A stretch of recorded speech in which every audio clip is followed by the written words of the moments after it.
Yeah, he was outstanding. A real great pick by Brendan Bean in the fourth round of the draft. He does a lot of things well, but the one thing I'll say he maybe does the best is when Josh Allen has to take off, roll to his right, move around in the pocket.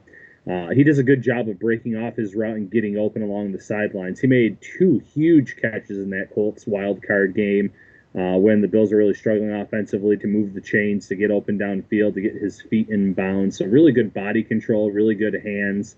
And the thing is, even with seven touchdowns, he had the opportunity to have a few more this year. He had one that he dropped in the end zone against the Patriots on that first matchup, the 24-21 matchup.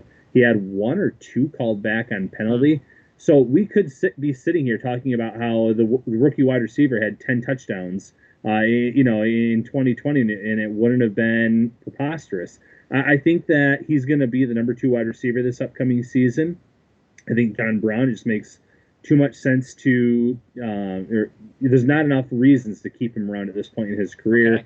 Suffered through some injuries. Not the cap cost isn't there now. If he restructures, if he renegotiates, and he's willing to take a pay cut, absolutely you can keep him in the fold. But I think you can do some damage with Davis on one side, Stephon Diggs on the other, Beasley in the slot, and you can find a number four wide receiver that gives you that speed that John Brown did. You don't need someone that's going to be a regular play, 70, 80, 90% of the snaps. You can bring in someone that can play a smaller percentage, whether it's a Kenny Stills who was on the practice squad late in the year.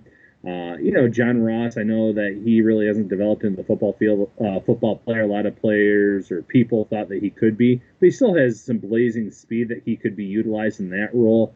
There are some cheap options out there, and if the Bills want to open up the purse strings a little bit, they could even go into that middle tier of free agents that are out there. And also, this draft class has some talent.